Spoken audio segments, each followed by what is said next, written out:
World of Warships is an epic, action-packed naval battle. This is a game about warships in their purest form. It's about the ships of the first half of the 20th century. It's about combat between these multi-thousand-ton monsters. So at the beginning of each battle, it may seem a little slower, especially if you're used to the speed of World of Tanks.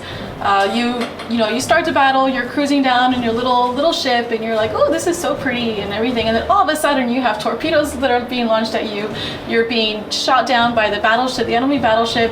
You have planes flying all around you. And this, it really gets intense. And all of this is just in a matter of a couple of seconds. So you really have to focus, and it basically keeps you on the edge of your seat. Just imagine, if you will, a dozen battleships, each of which with 16-inch rifles slugging it out. Intermixed into that, the destroyers launching devastating salvos of lethal torpedoes. Then you add the third dimension, you look up and you find yourself on the receiving end of dive bombers, torpedo attack aircraft, and then up at the higher levels is even combat between the aircraft, between the fighters and other fighters and the attacking aircraft. Once you have this massive, complex battle of multi-dimensions happening at the same time, that's where you really start to see World of Warships becomes not just a case of clicking and shooting. It really does become a more strategic case of interactions and tactical thought. So there are going to be 4 classifications of ship available to us in the game. Your carriers, battleships, cruisers, and destroyers. For example, with aircraft carriers, you can attack the enemy using bomb strikes, torpedo strikes, and you also have scout planes to find the enemy, and also fighter planes that will attack the enemy planes. The main class of vessel, of course, is going to be the battleship. Everybody knows what it looks like. I mean, we're on one now.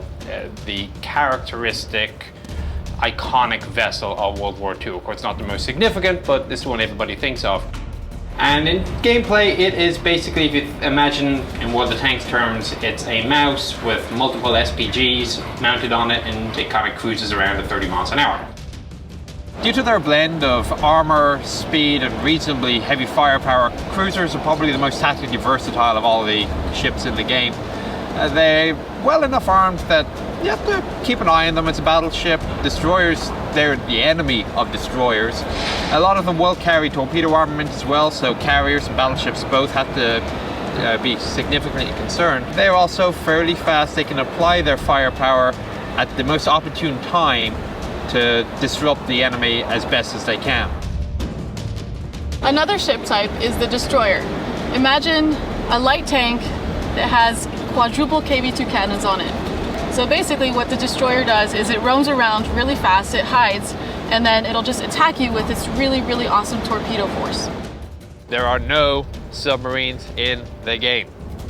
Believe me, we looked at it. It just doesn't fit with the gameplay. You got these small things that are practically invisible unless you happen to be within Aztec range, which back then wasn't all that long.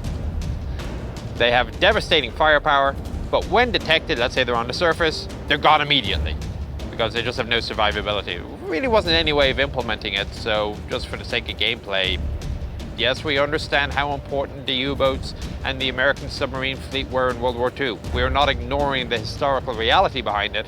It doesn't work in the game. There will be no submarines. A project like World of Warships can't be done simply on the basis of drawings. Well, I guess you could, but the quality wouldn't be the same.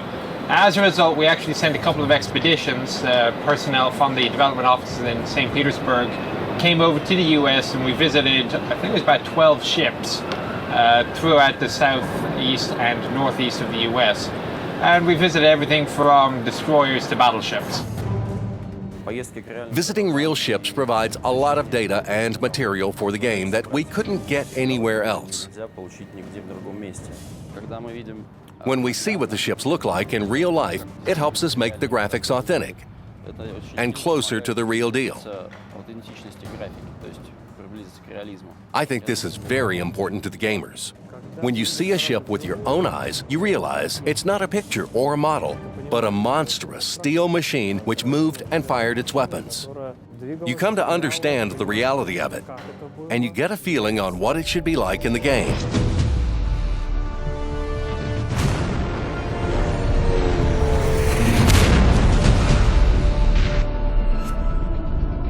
Find out more about World of Warships at the developer's blog. The most up-to-date information about this project straight from the source.